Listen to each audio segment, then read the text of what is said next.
Wait. Hello and welcome to part 5 of our James Bond villains countdown. Today we're doing 70 to 61, so let's dive right in. At number 70 we've got Milton Crest of License to Kill. He's probably got the most violent death in the whole franchise. Does he deserve it? Well, he's a fairly immoral character throughout the movie. He's a bit of a pest to Lupe. He refuses to give Bond a full tour of the aquarium. I mean, personally, I travel to the United States to visit aquariums all the time without booking ahead or checking the opening hours. And I just think it's rude when there isn't somebody on hand to show you around, but that's just me. 69, we've got Chang from Moonraker. Chang is Drax's manservant. He's all over the first half of the film. Probably his best sequence is when he's got Bond trapped in this machinery that's spinning around. I'm not sure what it's called, but eventually Bond stops it. And Chang sort of produces this really sad expression on his console, like, "Oh, I was enjoying torturing him to death. I'm going to have to find something else to do now." But not a bad villain, although I kind of think that Bond takes a little bit too long to sort him out in this marathon fight that goes on all the way up to this bell tower. It takes forever, but not too bad a villain. 68, we've got Angelo, a fairly minor villain from Thunderball. We spent a long time following his path to infiltrate the RAF and steal a warhead for Largo.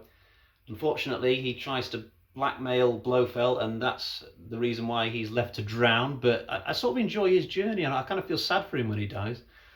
67, we've got Mr. Yanni, also from Thunderball.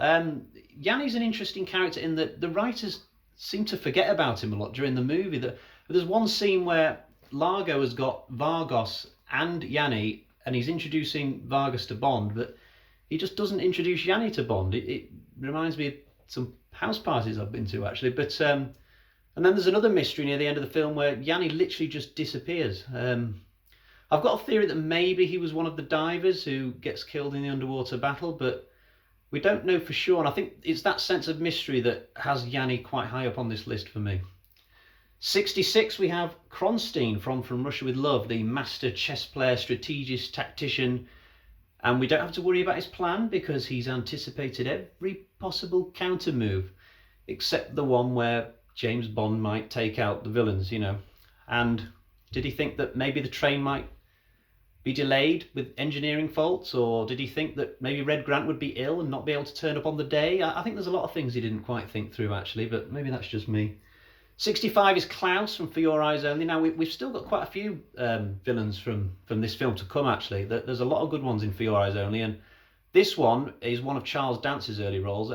Charles Dance, I think the favourite part that he played for me is probably in Alien 3 when he played the Doctor, but in this film he's got a few scenes, a really good one at a ski lift where he's sort of slowly tailing Bond up to the top, but yeah, it's pretty good. 64. Koskov from The Living Daylights. Koskov is a bit of a weird character in that he's just, well, doesn't Bond give him a teddy bear at one point or something really, really silly? But he reveals his evil intentions halfway through. Although I do kind of think that maybe he should have died in the Jeep. Just bringing him back only to be told that he's going to go home in a body bag or something is kind of bizarre, but on the whole, I was quite entertained by this character, so I've given him a reasonably high placing.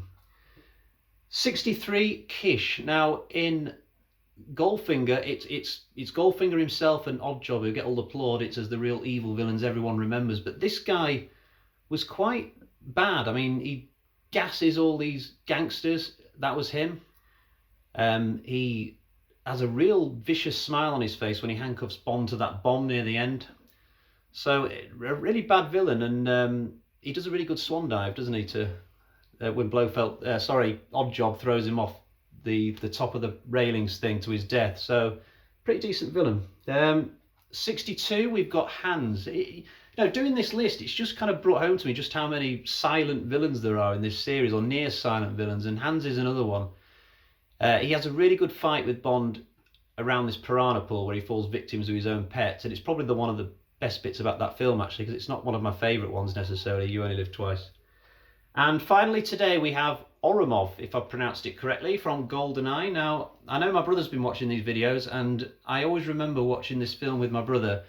He always found it really funny when Oromov's driving through St. Petersburg and all these people are getting in the way of the car, and Orlov says, use the bumper, that's what it's there for. That I always remember David chuckling at that one. But he's a good villain, gets taken out halfway through. Very kind of him actually to sacrifice himself so Trevelyan and Xenia could get away. I don't think that's quite how it goes, but anyway, so we have reached the end of our episode for today. We will be going into the top 60 next time, so stay tuned for that, and I will see you next time.